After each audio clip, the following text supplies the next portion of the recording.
echar 10 años No, más.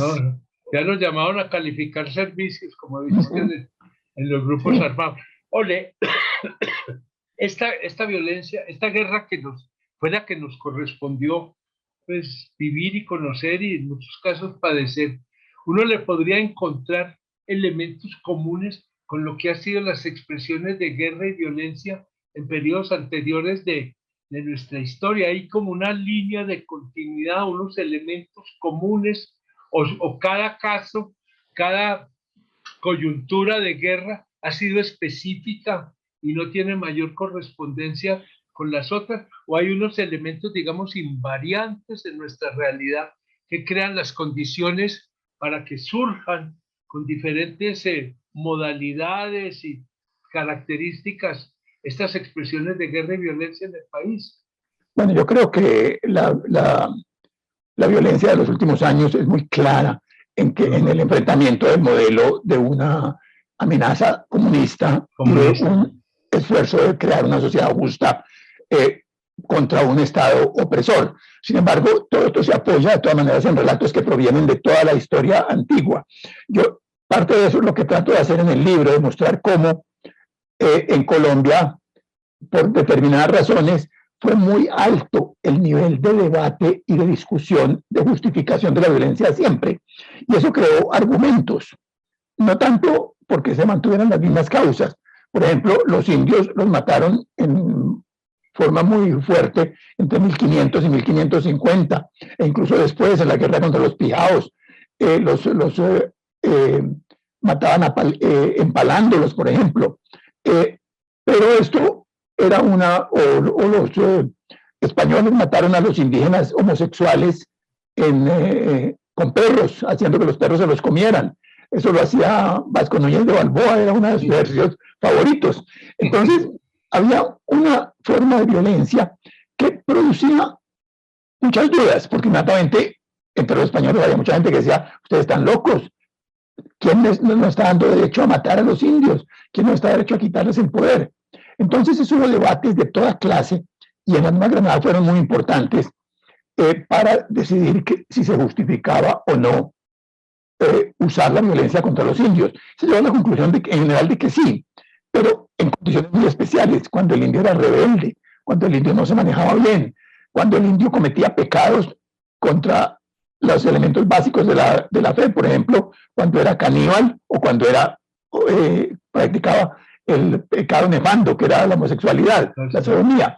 Entonces, se creó una argumentación que dice que contra un pueblo, contra un sector popular ignorante, atrasado, inferior en cierta manera, había derecho a usar la violencia.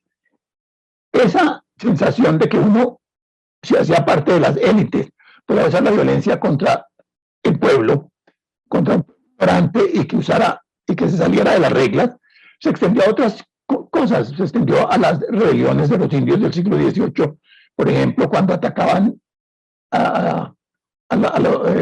robaban ganado, por ejemplo. Se llevaba a que se formaran bandas armadas, organizadas, con el apoyo del Estado, para ir a matar a los indios, de lo que llamaban las guajibiadas, que siguieron hasta el siglo XX.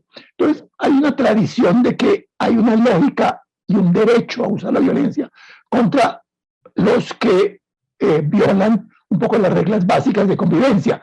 Pero estaba montado sobre una vaina que ya de entrada era injusta, porque la regla básica de convivencia era aceptar el poder de los españoles que lo habían cogido por la fuerza. Pues esto nunca se organizó dentro de una convicción real de que uno podía vivir sin violencia.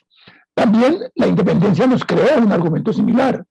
En la independencia, los criollos llegaron a la conclusión de que, por lo que estaba pasando en España, por 1000 razones, ellos tenían el derecho a rebelarse contra un rey que era un poco tiránico, el rey tiránico. Entonces el derecho a levantarse contra la tiranía fue alegado y los dirigentes de ambos partidos tomaron ese derecho como parte esencial, fundamental de su pensamiento político durante el siglo XIX. Entonces los conservadores pensaban que si el Partido Liberal iba a violar los derechos fundamentales de los conservadores, por ejemplo, estableciendo una educación laica y contraria a la religión, como se hizo en 1870, cuando trajeron los protestantes a montar las escuelas de maestros. Entonces estaban dispuestos decían, es que hay derecho a hacer la guerra contra estos dirigentes, y hicieron la guerra civil con el apoyo del clero y de todo el mundo. Los liberales, por su lado, decían lo mismo, cuando sentían que el Estado conservador trataba de imponer unas reglas un poco violentas, por ejemplo, mediante el fraude electoral. Entonces decían, es que tenemos derecho a levantarnos contra el tirano. Y entonces, en el siglo XIX, casi que todos los partidos en todos los momentos y casi todos los dirigentes en algún momento dijeron, es que la guerra se justifica, podemos hacer la guerra. Entonces yo creo que aunque las situaciones eran totalmente diferentes, sí, los motivos eran diferentes, siempre había un poco una tradición de que uno siempre puede hacer la guerra cuando el otro se sale de ciertas reglas.